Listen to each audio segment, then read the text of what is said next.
Hello everyone, this is Raju Ahmed and welcome to my channel. 2024 সাল শেষ হতে চলেছে।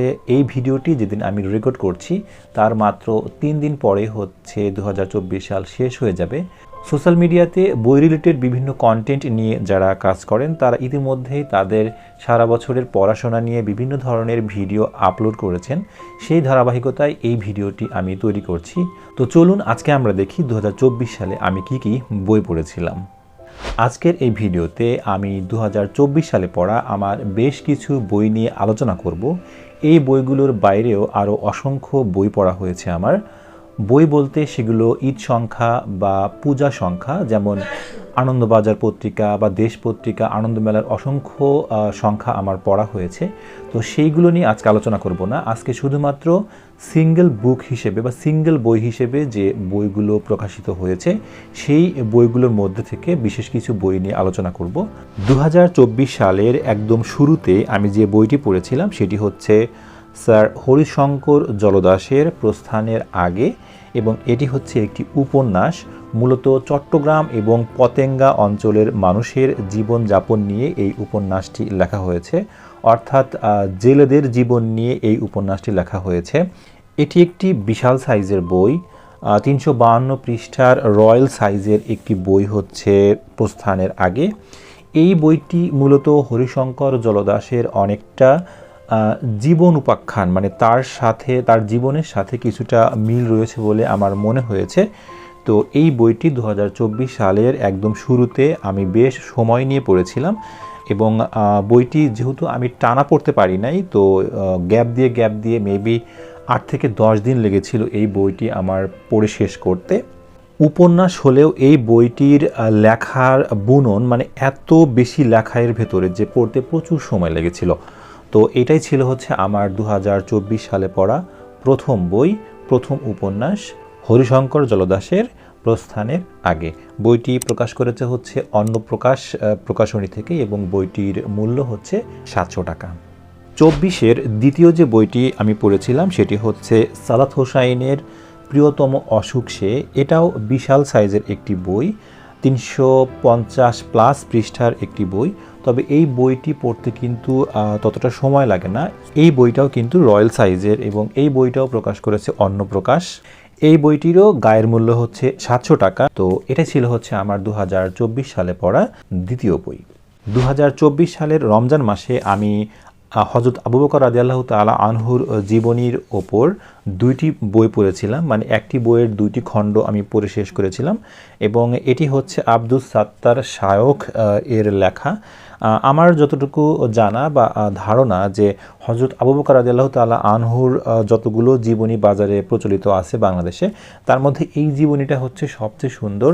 অসংখ্য অজানা তথ্য এর ভেতরে দেওয়া আছে। যদিও আমি হযরত আবু বকর রাদিয়াল্লাহু তাআলা আনহুর জীবন সম্পর্কে অনেক আগেই জানি, তারপর এই বইটি থেকে আমি অসংখ্য নতুন তথ্য পেয়েছি, এবং এই বইটি খুবই নির্ভরযোগ্য সূত্রাবলী এবং নির্ভরযোগ্য সোর্স থেকে হচ্ছে এই বইটি লেখা হয়েছে। তো যারা খলিফাদের জীবনী পড়তে চান, আমার মনে হয় মাকতাবাতুল হাসান থেকে যে খলিফা সিরিজের উপর 9টি বই প্রকাশিত হয়েছে সেগুলো কালেক্ট করতে পারেন। এই বইটি হচ্ছে মাকতাবাতুল হাসানের, এবং 5 জন খলিফার ওপরে তাদের টোটাল 9টি বই রয়েছে। তো আপনারা খলিফাদের জীবনী পড়তে চাইলে সেগুলো কালেক্ট করতে পারেন। 2024 সালের পঞ্চম যে বইটি আমি পড়েছিলাম সেটি হচ্ছে একটি কবিতার বই, এবং এটি হচ্ছে যতক্ষণ তুমি ইনসাফের পক্ষে, এবং এটা লিখেছেন হচ্ছে লতিফুল হাসান শিবলি, এবং এটি হচ্ছে ঐতিহ্য প্রকাশনী থেকে প্রকাশ হয়েছে। যদিও আমি কবিতা খুব বেশি বুঝি না, তাই এই কবিতার ভালো মন্দ নিয়ে আলোচনা বা সমালোচনা করার মতো কোনো যোগ্যতা আমার আছে বলে আমি মনে করি না। তো কবিতা নিয়ে আমি কথা বলবো না, ভালো মন্দ নিয়ে কথা বলবো না। আমি জাস্ট বলবো যে এই কবিতাগুলোর বৈশিষ্ট্য হচ্ছে প্রতিবাদ ধর্মী কিছু কবিতা, অর্থাৎ পৃথিবীর বিভিন্ন অংশে যে যুদ্ধগুলো হচ্ছে, অর্থাৎ অন্যায় যে যুদ্ধগুলো হচ্ছে, সেইগুলোর বিরুদ্ধে প্রতিবাদমূলক একটি কবিতার বই বা সংকলন হচ্ছে যতক্ষণ তুমি ইনসাফের পক্ষে। এবং লতিফুল ইসলাম শিবলি সম্বন্ধে তো আপনারা সবাই জানেন, বর্তমানে নজরুল ইনস্টিটিউটের প্রধান হয়ে আছেন উনি, এবং জুলাই বিপ্লবের অন্যতম একজন বিপ্লবী ছিলেন হচ্ছে লতিফুল ইসলাম শিবলি। তো যারা কবিতা ভালোবাসেন বা এই ধরনের কবিতা পছন্দ করেন তারা চাইলে এই বইটি পড়তে পারে। এরপরে যে বইটি পড়েছিলাম সেটি হচ্ছে the sword of Islam, Rafael সাবাতিনির সেবা প্রকাশনী থেকে প্রকাশিত একটি পেপারব্যাক সিরিজের বই এবং অবশ্যই একটি অনুবাদ বই। এই বইটির বিষয়বস্তু হচ্ছে 1500 শতকে সংঘটিত তুর্কি নৌ কমান্ডার দ্রাগুদ রেইজের অবিশ্বাস্য এবং দুঃসাহসিক কিছু সংগ্রামের গল্প। সেই সময়ে তুর্কি সেনাদের সাথে বা তুর্কি শাসন ব্যবস্থার সাথে ইউরোপের বিভিন্ন অংশের আরও রাজ্য বা দেশগুলোর যে সংঘাত ছিল, সেই সংঘাত বা যুদ্ধের যে নৌসেনাপতি ছিলেন বা নৌ কমান্ডার ছিলেন দ্রাগুদ রেইজ, উনি আসলে কিভাবে তাদের সাথে যুদ্ধ করতে এবং তিনি কতটা দুঃসাহসিক ছিলেন, কতটা কৌশলী ছিলেন, সেই সমস্ত বিষয়গুলো নিয়ে হচ্ছে এই উপন্যাসটি লেখা হয়েছে। তো দ্য সোর্ড অফ ইসলাম খুবই বিখ্যাত একটি উপন্যাস পশ্চিমা বিশ্বে। বাংলাদেশে এটা মেবি শুধুমাত্র সেবা প্রকাশনী প্রকাশ করেছে, অন্য কোনো প্রকাশনী হতে প্রকাশ হওয়া কোনো বই আমি দেখিনি দ্য সোর্ড অফ ইসলামের, থাকতেও পারে। তো এটা অনবদ্য একটা কাহিনী ছিল এবং যারা এই ধরনের গল্প বা ঐতিহাসিক গল্প পছন্দ করেন, উপন্যাস পছন্দ করেন, তারা দ্য সোর্ড অফ ইসলাম পড়তে পারেন, খুবই ভালো লাগবে।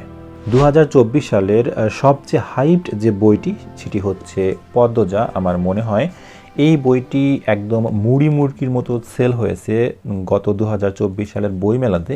ইভেন এখন পর্যন্ত বিভিন্ন অনলাইন বুকশপগুলোতে এই বইটির প্রচুর সেল দেখা যায় এবং রকমারি বেস্ট সেলার অ্যাওয়ার্ডও মেবি এই বইটি পেয়েছে 2024 সালে। তো এই বইটি আমি হুজুগে কিনেছিলাম, আসলে এত মানুষ কিনেছে, আমিও ভাবছিলাম যে আসলে মানুষ কেন কিনছে, মানে কি আছে এই বইয়ের ভেতর, সেইটা জানার জন্যই মূলত আমি পদ্মজা কিনেছিলাম। তো এটা আমি 2024 সালে পড়ে শেষ করে ফেলেছি এবং এই বইটা নিয়ে খুব তাড়াতাড়ি আমি একটি পূর্ণাঙ্গ রিভিউ ভিডিও তৈরি করব। তো আশা করব সেই ভিডিওতে এই বইয়ের ডিটেলস আপনাদেরকে জানাতে পারবো, আমার ভালো লাগা মন্দ লাগা সব কিছুই আমি সেখানে বলবো। 2024 সালে বিভূতিভূষণ বন্দ্যোপাধ্যায়ের টোটাল 3টি বই আমি টানা পড়ে শেষ করেছিলাম এবং সেই 3টি বই হচ্ছে যথাক্রমে 2 বাড়ি, তারপরে হচ্ছে নিশিপদ্ম এবং বিপিনের সংসার। তো 2 বাড়ি হচ্ছে একটি প্রেমের কাহিনী বা প্রেমের গল্প। যদিও বিভূতিভূষণ বন্দ্যোপাধ্যায়ের লেখা প্রেমের গল্প কীরকম হতে পারে সেটা আপনারা বুঝতেই পারছেন, নর্মাল বা সাধারণ যে গল্পগুলো আছে সেরকম না, একটু অন্যরকম, একটু ক্লাসি টাইপের প্রেমের গল্প। এবং নিশিপদ্ম হচ্ছে একজন বারবনিতার অপূর্ব মাতৃত্বের গল্প। তো এই 2টা বই আমি 2024-এ সতীর্থ প্রকাশনী থেকে সংগ্রহ করে পড়েছিলাম। সতীর্থ প্রকাশনীর এইটা হচ্ছে নতুন একটা এডিশন, অর্থাৎ বিভূতিভূষণ বন্দ্যোপাধ্যায়ের বইগুলো নিয়ে তারা এই ধরনের ভিনটেজ এডিশন প্রকাশ করছে। ইতোমধ্যে মেবি 5টা প্রকাশিত হয়েছে এবং এর পরবর্তীতে তাদের আরও এরকম অনেকগুলো প্রজেক্ট আসছে। তো এরপরে হচ্ছে আমি পড়েছিলাম বিপিনের সংসার। বিপিনের সংসারের যে কাহিনী বা বিষয়বস্তু সেটা হচ্ছে ভারতে ব্রিটিশ শাসনামলের শেষ পর্যায়ে যখন জমিদারি প্রথা উচ্ছেদ বা বিলুপ্ত হচ্ছিল, সেই সময়ে একজন জমিদার কন্যার সাথে ওই জমিদারের একজন নায়েব পুত্রের বিভিন্ন ধরনের প্রণয় ঘটিত ব্যাপার স্যাপার এবং তাদের মধ্যে এক ধরনের প্রেম বা ভালোবাসার যে সম্পর্ক, সেই ভালোবাসার এক ধরনের উপাখ্যান হচ্ছে এই বিপিনের সংসার। বইটি চিকনা চাকনা মনে হলেও এটি আসলে পড়তে অনেক সময় লাগে, কারণ এই বইটি প্রকাশ করেছে হচ্ছে প্রিয় প্রকাশন এবং তারা এখানে খুবই পাতলা টাইপের কাগজ ব্যবহার করেছে, যার জন্য এই বইটা পড়তে অনেক সময় লাগে। বিশাল লম্বা একটা কাহিনী, দীর্ঘ একটা কাহিনী। তো 2024 সালে পড়া বিভূতিভূষণ বন্দ্যোপাধ্যায়ের এই 3টা বই আমার কাছে খুবই ভালো লেগেছে এবং খুবই ভালো সময় কাটিয়েছি আমি এগুলোর সাথে। তো আপনারাও চাইলে এগুলো পড়তে পারেন। 24-এর মাঝামাঝি পর্যায়ে আমি একটি ক্রাইম থ্রিলার পড়েছিলাম। এটা হচ্ছে মুদ্রণ শিল্প প্রকাশনী থেকে প্রকাশিত হাসান মিশুকের উদ্গ্রীব। এই বইটি নিয়ে একটা পূর্ণাঙ্গ রিভিউ ভিডিও অলরেডি আপলোড করে ফেলেছি। তো সেই ভিডিওতে আমি এই বইটি সম্পর্কে আমার সমস্ত ভালো লাগা মন্দ লাগা মতামত জানিয়েছি। তো এটা ছিল হচ্ছে 2024-এ পড়া আমার প্রথম কোনো থ্রিলার উপন্যাস। সুনীল গঙ্গোপাধ্যায় আমার খুবই প্রিয় একজন লেখক। আমার পছন্দ বা আমার প্রিয় যে লেখকদের তালিকা রয়েছে তার সর্বোচ্চ উপরে রয়েছেন হচ্ছে সুনীল গঙ্গোপাধ্যায় এবং শীর্ষেন্দু মুখোপাধ্যায়। তো সেই সুনীল গঙ্গোপাধ্যায়ের ছদ্ম নামে লেখা অর্থাৎ নীল লোহিত সিরিজের একটি বই হচ্ছে সুদূর ঝর্ণার জলে। এই বইটা আমি পড়েছিলাম হচ্ছে গত 24 জুলাইয়ের দিকে। এই বইটার গল্প হচ্ছে যে লেখক স্কলারশিপ পেয়ে আমেরিকাতে যান এবং আমেরিকাতে একজন ফ্রেঞ্চ তরুণীর সাথে লেখকের পরিচয় হয় এবং সেখান থেকে তাদের মধ্যে গড়ে ওঠে একটি গভীর প্রেম। সেখান থেকে লেখক ফ্রান্সে আসেন এবং কোনো এক পর্যায়ে তাদের মধ্যে এক ধরনের বিচ্ছেদ হয়। তো সেই কাহিনী এবং এটা এমন একটা প্রেম কাহিনী বা এমন একটা কাহিনী যে কাহিনীটা যে কাউকে মোহিত করবে।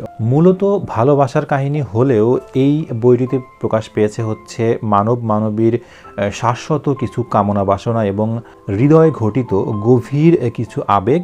যদিও হৃদয় ঘটিত ব্যাপার নিয়ে আমি কথা বলতে খুব বেশি স্বচ্ছন্দ বোধ করি না, আমি থ্রিলার প্রিয় একজন মানুষ, তবুও এই বইটির গল্প আমার ভেতরটাকে একদম নাড়িয়ে দিয়েছিল। তো যারা নীল লোহিত পড়েন নাই তারা পড়বেন এবং দেখবেন যে আসলে সুনীল গঙ্গোপাধ্যায়ের লেখনী শক্তি কী পরিমাণ শক্তিশালী। 2024 সালে পড়া অন্যতম সেরা একটি বই ছিল হচ্ছে অসচরাচর, লিখেছেন হচ্ছে মাসুদুল হক, এবং অন্য একটি বই হচ্ছে রেড পয়জন, শরীফুল হাসান। এই দুইটা বই আমি পরপর পড়েছিলাম এবং বই দুইটা প্রকাশিত হয়েছে চিরকুট প্রকাশনী থেকে। তো অসচরাচর আমার পড়া অন্যতম সেরা একটা বই ছিল এবং রেড পয়জন অ্যাভারেজ একটি থ্রিলার গল্প, ক্রাইম থ্রিলার। রেড পয়জন নিয়ে অলরেডি একটি রিভিউ ভিডিও আমার এই চ্যানেলে আপলোড হয়ে আছে, আপনারা চাইলে দেখে আসতে পারেন। এরপরে ছোটদের একটি বই পড়েছি, সেটি হচ্ছে বৈজ্ঞানিক কল্পকাহিনী রোবটের দীর্ঘশ্বাস এবং এটা লিখেছেন হচ্ছেন রকিব হাসান। যেহেতু আমি এখন বলতে গেলে মোটামুটি ম্যাচিউর হয়ে গেছি, তো এই ধরনের গল্প হয়তো আমার খুব বেশি স্পেশাল মনে হবে না, তবে যারা ছোট বয়স কম, যাদের 15-16 এরকম, তাদের হয়তো এই ধরনের কাহিনী অনেক ভালো লাগবে। আমার মোটামুটি লেগেছে। এটি হচ্ছে একটি সায়েন্স ফিকশন এবং পার্বত্য চট্টগ্রাম অঞ্চলের একটি কাহিনী হচ্ছে এই রোবটের দীর্ঘশ্বাস। তো যারা বাসার ছোট আছেন তাদের জন্য আপনারা এই বইটি উপহার দিতে পারেন, অথবা ছোট কেউ যদি আমার এই ভিডিওটি দেখে থাকেন তাহলে তোমরাও এই বইটি পড়তে পারো। 2024 সালে আমার পড়া অন্যতম সেরা একটি বই হচ্ছে তারাশঙ্কর বন্দ্যোপাধ্যায়ের কবি এবং এই বইটি প্রকাশিত হয়েছে হচ্ছে ছপা প্রকাশনী থেকে। অসাধারণ একটি প্রচ্ছদের বই হচ্ছে ছপা প্রকাশনী থেকে প্রকাশিত এই বইটি। বাংলাদেশের অনেক প্রকাশনী কবি প্রকাশ করেছে, এই প্রচ্ছদটা আমার কাছে সবচেয়ে বেশি ভালো লেগেছিল। এই বইয়ের যে গল্প বা কাহিনী সেটি এমন একটি উপাখ্যান যে কোনো মানুষকে মোহিত করতে বাধ্য এবং যে কোনো মানুষের হৃদয় ছুঁয়ে যেতে বাধ্য। বাংলা সাহিত্যের অন্যতম সেরা একটি ক্লাসিক উপন্যাস হচ্ছে তারাশঙ্কর বন্দ্যোপাধ্যায়ের এই কবি উপন্যাসটি। তো যারা এই ধরনের ক্লাসিক উপন্যাস পড়তে চান তারা খুব দ্রুত এই বইটি পড়ে ফেলুন। এটি না পড়া মানে হচ্ছে আপনি যদি সাহিত্যপ্রেমী হয়ে থাকেন তাহলে কিছু একটা মিস করে যাওয়া। 24-এর শেষ দিকে বের হয়েছে মাসুদ রানা সিরিজের একটি বই এবং সেটি হচ্ছে ব্ল্যাকলিস্ট। ব্ল্যাকলিস্ট হচ্ছে কাজী মাইমুর হোসেন লিখিত এবং সেবা প্রকাশনী থেকে প্রকাশিত একটি বই। মাসুদ রানা সিরিজের এত চিকন কোনো বই আছে কিনা আমার জানা নেই, থাকলে থাকতেও পারে। এই বইটি মাত্র 220 পৃষ্ঠার এবং পড়তে খুব বেশি সময় লাগার কথা না, আমার খুব তাড়াতাড়ি শেষ হয়ে গিয়েছিল। মোটামুটি একটা গল্প, মাসুদ রানার গল্প যেরকম হয়ে থাকে, তবে যেহেতু মাসুদ রানার অনেক বড় বড় মোটা মোটা বই পড়ে আমি অভ্যস্ত, সেই হিসেবে আমার মনে হয়েছে যে এই গল্পটা আরেকটু বড় হলে ভালো হতো। 2024 সালের শেষ দিকে আমার পড়া অন্যতম একটি সেরা বই হচ্ছে সত্যজিৎ রায়ের শঙ্কু সমগ্র। যারা শঙ্কু সমগ্র পড়েননি তারা আসলে জানেন না যে কী রকমের মণিমুক্তা এর ভেতরে লুকিয়ে রয়েছে বা আপনারা কি মিস করে গেছেন। তো মিস করতে না চাইলে খুব তাড়াতাড়ি শঙ্কু সমগ্র সংগ্রহ করুন এবং হারিয়ে যান সত্যজিৎ রায়ের বৈজ্ঞানিক কল্পকাহিনীর জগতে। ওই সময়ে একজন মানুষ, অর্থাৎ সত্যজিৎ রায় যে সময় এইগুলো লিখেছেন, এই ধরনের সায়েন্স ফিকশন লিখেছেন, আসলে কি পরিমাণ একজন মানুষ মেধাবী হলে, জ্ঞানী হলে এবং তার জানাশোনার জগৎটা বা তার চিন্তার পৃথিবীটা কত বড় হলে তিনি এই ধরনের এত আশ্চর্যজনক গল্প লিখতে পারেন সেটা আসলে কল্পনাও করা যায় না।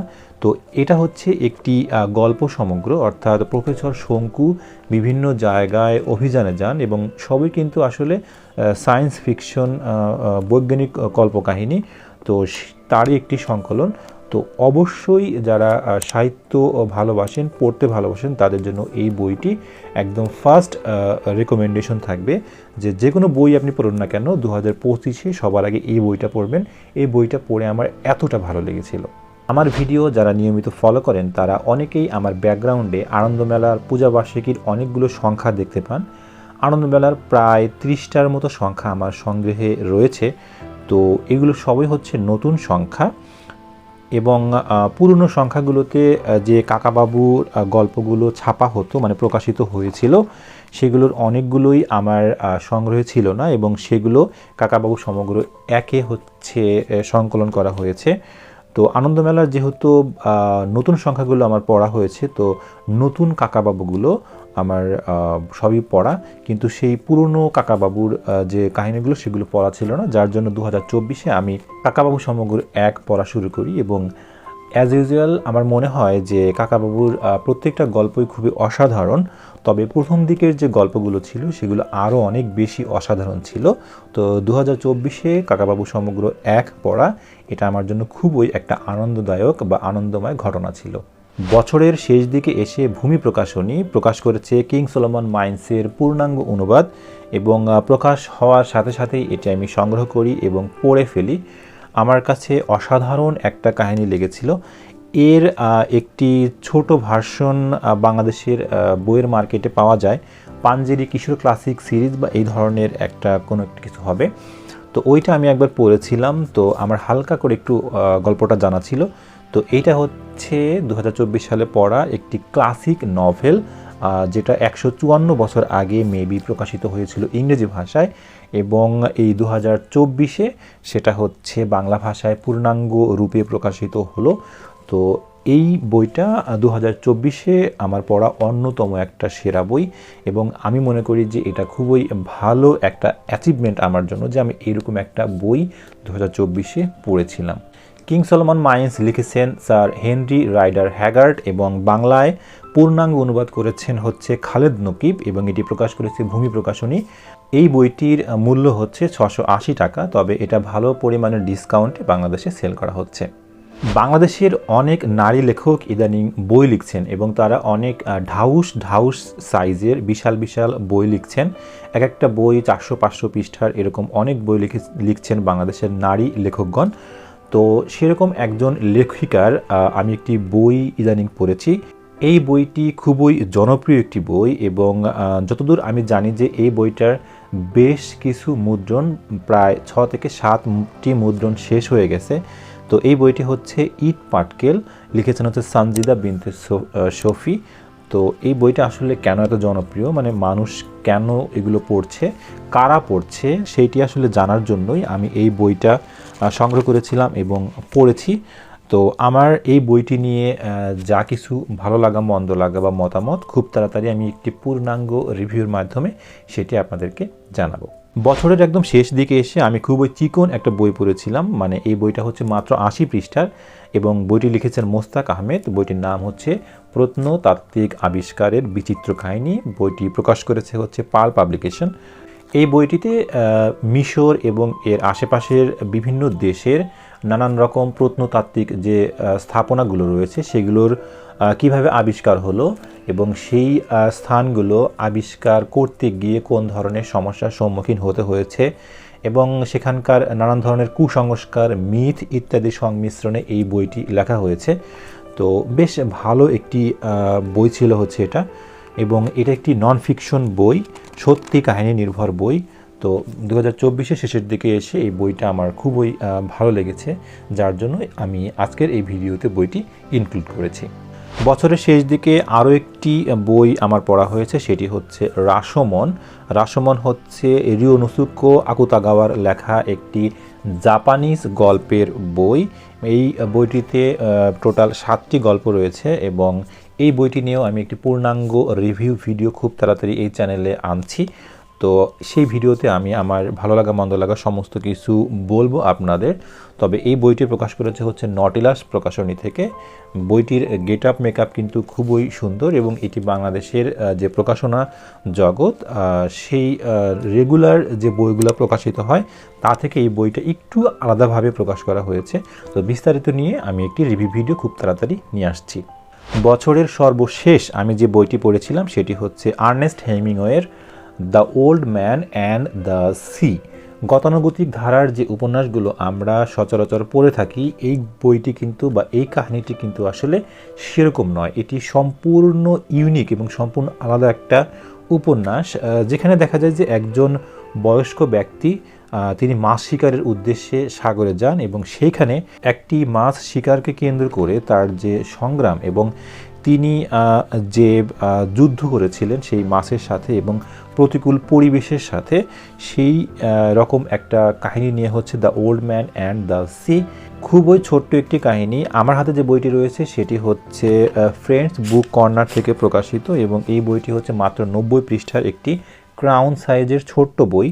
এই বইটি সাম্প্রতিক সময়ে প্রিমিয়াম প্রকাশনী থেকে প্রকাশ করেছে, অর্থাৎ অনলাইনে আপনারা প্রিমিয়াম প্রকাশনী লিখে সার্চ দিলে পেয়ে যাবেন। তো মেবি 80 থেকে 100 টাকার মধ্যে এই বইগুলো পাওয়া যায়। খুবই ছোট্ট একটি বই এবং এই বইটার দামও খুব অল্প। যারা একটি ক্লাসিক গল্প খুঁজছেন এবং যে ধরনের গল্প আমার মনে হয় জীবনে একবার হলেও পড়া উচিত, এটি হচ্ছে সেরকম একটা গল্প। আমি চাই বাংলাদেশের পাঠকেরা এই ধরনের ওয়ার্ল্ড ক্লাস ক্লাসিক সাহিত্যের সাথে পরিচিত হোক এবং তারা তাদের জ্ঞানের ভাণ্ডারকে, জানার ভাণ্ডারকে আরও সমৃদ্ধ করুক। আজকের ভিডিও এ পর্যন্তই। দেখা হবে নেক্সট কোনো ভিডিওতে। তো সে পর্যন্ত ভালো থাকবেন সবাই। আল্লাহ হাফেজ।